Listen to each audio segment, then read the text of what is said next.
그 법문 중에 말씀 주셨던 그 사띠 법을 기억하는 것이라고 설명해 주셔서 조금 이해가 됐는데, 그래도 좀 그 법에 대해서 우리가 기억해야 되는 법에 대해서 좀 구체적이고 상세하게 좀 한 번 더 설명해 주시면 고맙겠습니다.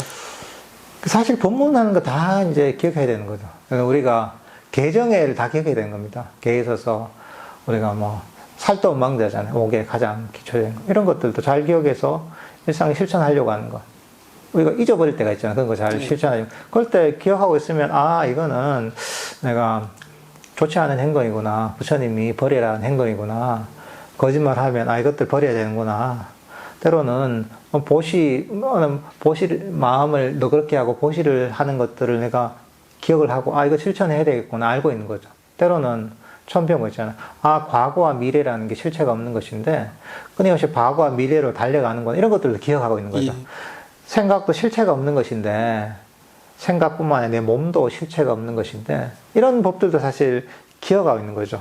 그리고 마음을 어떤 이제 욕심을 버려라. 욕심이 괴로움의 원인이다. 욕심을 버려라. 이런 법도 있잖아요. 그것도 기억하고 있는 거. 또는 뭐, 불만족.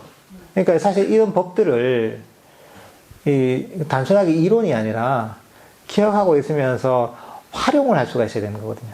그러니까 일단 듣는 걸로 그치지 않거든요. 본문을 듣거나 경전을 보거나 하고서 그 다음에 이것들을 자꾸 적용시켜야 되는 거죠.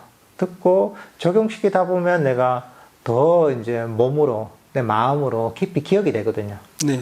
이런 것들을 계속 이제 확장시켜 나가는 거죠. 단순하게 아는 거는 첫 번째 단계고, 본문을 듣거나 해서 이해를 하는 거죠. 그리고 그 다음에는 이것들을 적용시켜야 되거든요. 그럴 때는 필요할 때 자꾸 들은 법들을 적용시키다 보면 이게 점점 깊이 기억이 되는 거죠. 잊어버리지 않는 거죠. 그래서 나중에는 보면 되게 명확해집니다. 더 이런 것들이 개발되다 보면 내가 법을 기억하고 있는지 안 그러면 법을 잊어버렸는지가 더 명확해집니다. 잊어버렸을 때는 내가 잊어버렸구나 하고서 다시 자기를 또 깨우치고 가르치는 거죠. 그렇게 해서 또 이제 기억시키는 거죠. 그러니까 이 기억법이라는 것 자체가 이 불교의 총체적인 겁니다, 사실 이게. 총체적인 건데, 단순하게, 이제 머리로 기억하는 게 아니라 내 마음에 적용시킨다는 거죠.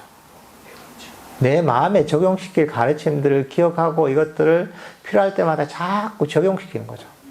그러다 보면 이게 이제 자꾸 반복하다 보면 내 마음 속에 깊이 각인이 되는 거죠. 각인이 되고, 자꾸 각인이 되다 보면 어느 순간 필요할 때 툭 튀어나오는 거죠. 이게. 그렇게 해서, 그렇게 되면 이제 내가 할 일이 좀 적어지는 거죠. 마음이 저절로, 알아서 일을 하기 때문에. 알겠습니다.